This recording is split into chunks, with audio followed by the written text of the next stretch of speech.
Alright everybody, what we got going on today is my T-bar Cichlid tank. We're going to do a nice big cleaning and water change. We're going to do before and after, and I will probably just chat about this and that at some point along the way, as I usually do. But we're going to get started by discussing what I'm going to do today, because this is going to be a pretty good cleaning. We are experiencing the blizzard of 16, and it's just really getting kicked in earnest, and the snow is just pouring down outside. So I am happily here in my fish room in the basement, and we're going to do some fish stuff. So I've got this algae that grows in this tank pretty fiercely. It grows on the glass quite a bit, and it's hair algae, I guess. After about a month, it looks like grass flowing in the afternoon breeze. I wiped a lot of it down recently, but I left some on the glass. Now that we're moving around a little, you can see all that green stuff on the glass right there. That is left over from it. And you can also see the sort of growth that's all over the woodwork. That's getting a little too thick for me. It's a little unattractive. So we are going to start treating the tank with hydrogen peroxide. That'll be a process that'll take approximately 20 minutes. I'm going to dose the tank, and while it's treating, we will talk about it and talk about why I'm doing it and how I'm doing it, etc. I don't recommend doing it, but I am going to tell you how I'm doing it. Since I'm bringing it up and mentioning it, I may as well tell you exactly what I'm doing. But again, I really don't recommend doing anything with hydrogen peroxide. I did a lot of damage in the past with it. It's tricky stuff. This will also be an experiment. I have never exposed this T-bar to hydrogen peroxide before, so we might find out it's a really sensitive fish. I do have a black ghost knife fish in this tank that I have exposed to the hydrogen peroxide treatment many times with no apparent ill effects. And I've got African clawed frogs in here, dwarf clawed frogs in here, which are very susceptible to things in the water like that because of the fact that their amphibious skin is semi-permeable. They don't have scales on their body to protect them like fish do. So I'm staying well within safe dosages, and that's why I never really get rid of the stuff that's in this tank. I just stay on top of it. And this is all just part of my maintenance schedule. I've talked about this before. I like a busy tank. I like a lot of animals. I like a nice brightly lit tank. I usually have a fairly high organics count in my tank, so that just is a recipe for lots of stuff growing in there, and it just makes for a little extra maintenance for me, but that's okay, because it's the kind of maintenance I enjoy doing when I really sit down to do a good workover on a tank. So let's get started, and I'm going to go ahead and dose the tank, and I'll be back in about 15 minutes or so we can watch the final little bit. You should see a lot of bubbles all over everything in there, and that will let you know it's doing its thing. So I will be right back. Alright everybody, the tank is treating, and it's been treating for about 10 minutes. It's got a little less than 10 minutes to go. We're probably going to hear my bell go off in a few moments. I always set a timer whenever I'm doing something like this. It's always a good idea. A little 99-cent egg timer is a very inexpensive investment, and it will save you a lot of headache and heartache in the long run. I set it whenever I'm draining a tank, I set it whenever I'm filling a tank, and I certainly set it whenever I'm treating a tank with something that is time sensitive. You don't want to let your animals be exposed to this hydrogen peroxide treatment for any longer than you really would have to. And 20 minutes is about where I draw the line. I guess you could probably treat up to about half an hour, but I always err to the side of caution just in case I make any mistakes. I am really bad at math. Like dysfunctionally bad. I just, for whatever reason, I don't know how to explain it, but numbers just get jumbled up when they go in my head, and even the simplest of equations I can get wrong, even if I'm using a calculator or something. So I'm always a little trepidatious whenever I'm doing something like this, because I'm terrified that I'm going to make a stupid mistake and triple the dosage or something like that. I've done it before, and I've wiped out entire tanks. So when you're treating with hydrogen peroxide, if you're going to do a full tank treatment like I'm doing, I'm not doing enough that's going to sterilize this tank by any means. It's just going to put a dent on some of the algae, and it looks like there's even cyanobacteria growing in there. If we really look closely at this green stuff that's growing on that wood up there. That looks, you know, there's definitely some algae growing in there, but it looks like more than that too. So that's why we're doing this full tank treatment, and I'm just going to sort of beat that back a little bit, and in 3 or 4 months time I'll be doing another one of these treatments. This is a fairly regular event for this tank. I do it a lot less frequently now that I have a UV sterilizer. That's what that big black box in the back corner there is on the left. That is just a UV light. So part of what this treatment is going to consist of is I'm going to do a really big water change, and I'm going to get this wood exposed probably all the way down to where this little point here is almost entirely exposed. I'm going to leave maybe 4 inches of water, 5 inches of water in the tank, and that'll be plenty for those fish. And while all that wood is exposed above the water, I'm going to spray it directly with some hydrogen peroxide and let that treat on there for a few minutes before I start filling the tank back up. Now, it's important to note that when I fill the tank back up, I will be doing a sort of, ooh, we just saw a little glimpse of my black ghost knife fish off to the right there. I will be doing sort of, I don't even know how to explain it. I'll have the hose filling it in one side of the tank, and I will also be using my hand vac siphon into a 5-gallon bucket to drain it on the other side. So I will be really effectively doing what you might as well call 100% water change on this tank, because I want to make sure I really get all of the hydrogen peroxide out of the tank. Now, when you use hydrogen peroxide, and again, I do not recommend doing this, but I said I will tell you what I'm doing just so that you know. There are different grades of hydrogen peroxide out there. Make sure you use the cheap stuff. It will say 3% USP on it. This is a 3% aqueous solution. That means it's 97% water, and it's only 3% hydrogen peroxide. So that's the stuff you start with. You do not want the stuff that is a little more industrial strength. It could be 7 or even 9% hydrogen peroxide. That is too strong to put in your fish tank, or you have to redo your math. The math I'm giving you is for the 3%. You want to dose your tank at no more than 3 ml per gallon. That's 3 milliliters per gallon of water. Now, this is a 40-gallon tank, and 3 mils per gallon, if I'm doing my math correctly, should be 120 milliliters. But keep in mind, I'm displacing a lot of water with all of the gravel and the rocks and everything, so this tank is not actually 40 gallons of water. That's very important to remember whenever you're doing something like this, where you're dosing a tank. You know, especially with something that's fairly critical, and if you get your dosage just a little bit wrong, you can really do some damage. So I only dose about 100 mil when I do this, and it's again not enough to really wipe out everything in the tank, but it's enough to beat it back a little and keep it in check. And that's how I end up with this sort of greenish lived-in tank. But it never gets completely on top of me. And again, it's just high maintenance. I'm willing to do that. It's just part of the way I run my tanks and manage my tanks. It's the price I pay for having a brightly lit tank with lots of fish in it. I'm a heavy feeder. You know, if you don't want to go through this kind of stuff, you'll just have to maintain your tanks differently than I do. This is just part of how I do it. So I'm going to wrap this part up as well. I actually want to get in there and break a little bit of that stuff loose. I normally do not recommend doing that. I'm going to use a brush and scrub the wood down a little bit. That actually causes the plant to go into like hyperactive breeding mode. It's almost like a distress reaction when you get in there and scrub it. So you'll be knocking it off of the wood, and you'll be breaking it loose into the water column, and then, as a friend of mine likes to say, it will become angry, and it will just start, you know, you're basically just spreading it around your tank at that point. So whenever I brush my woodwork or my rock work down, I do it while I'm vacuuming the tank, and I do my best to get that out as it's being brushed off. And then again, I will do this massive water change in the, you know, while I'm doing this.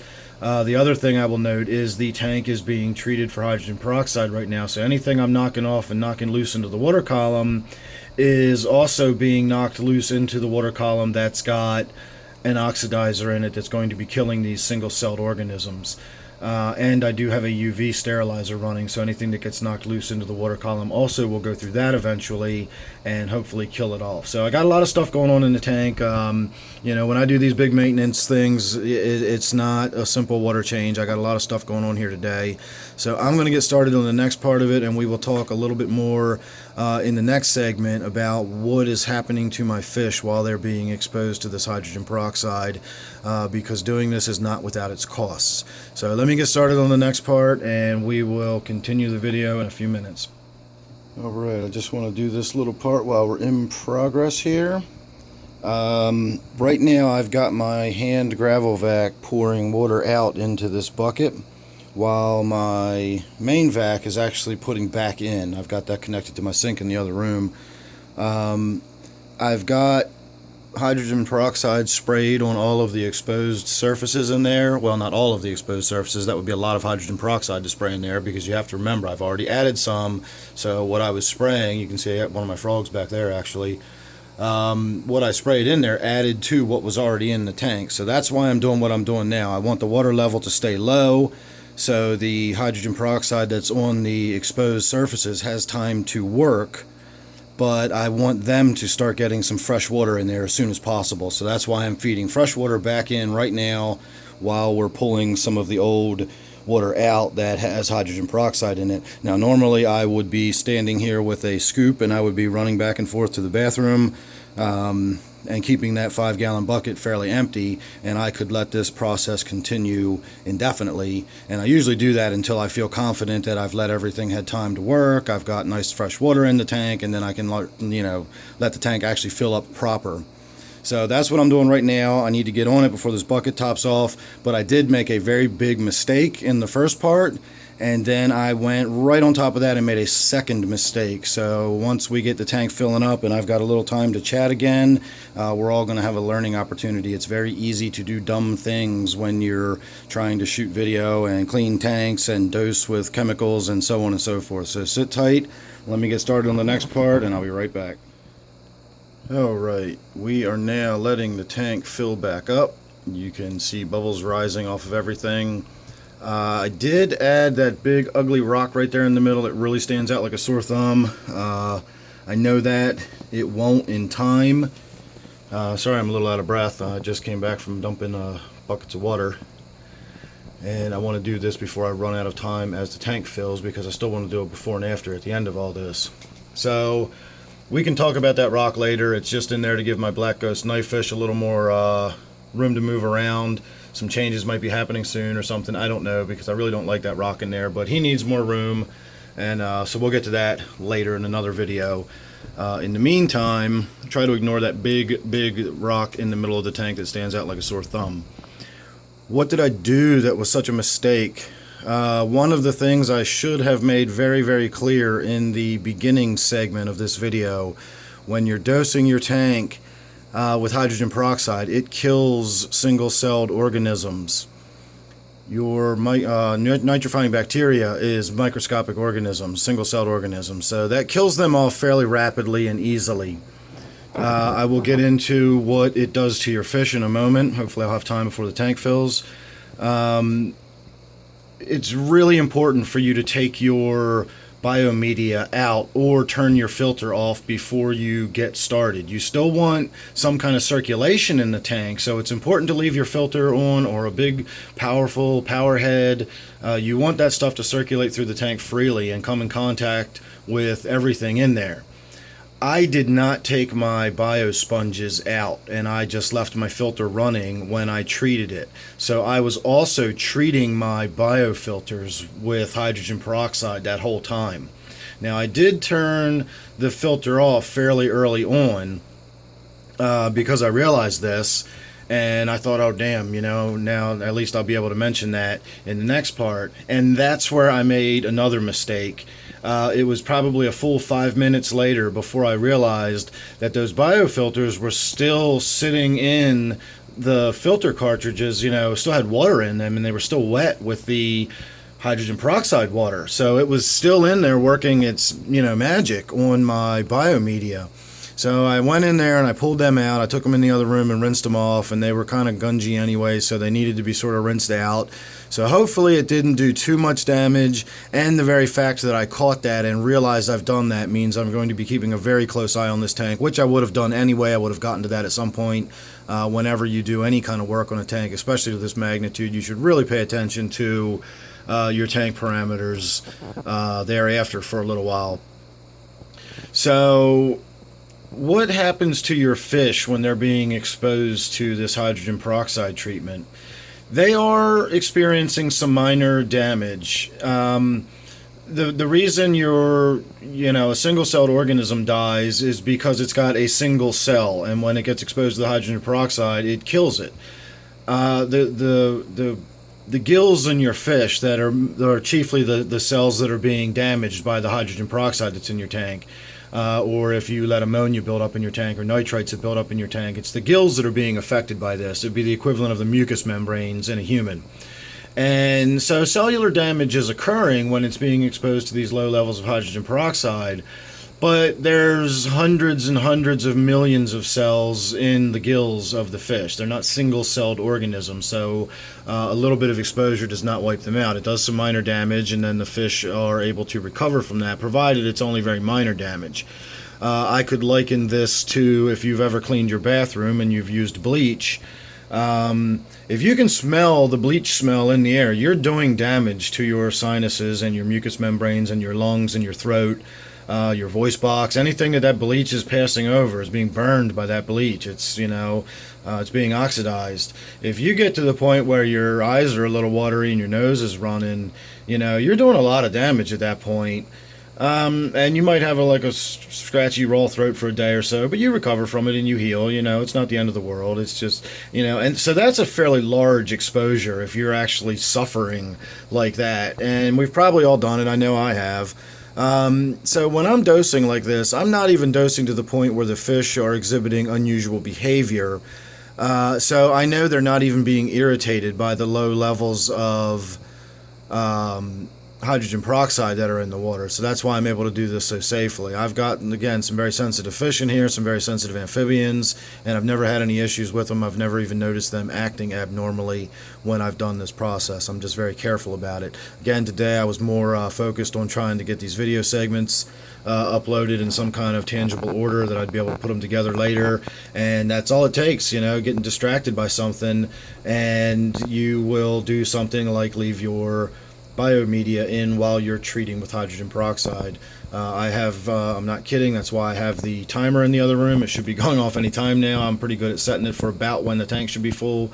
But I have sat right in front of tanks, on my phone or talking to somebody, and it was when I heard the gentle cascade of water on my carpet that I realized, oh yeah, I was filling a tank. So, I said in a video recently, don't beat yourself up. We're all human. We all make mistakes. We all do dumb things. It's just, important to learn from them. And in my case, if I can share them and help somebody else learn, I will certainly do so. So let me get going, and we will do a final after segment once I've got all the bubbles out of the tank and everything's nice and cleaned up. I think it's pretty obvious what's going on in there, and you can see the hydrogen peroxide and everything is working.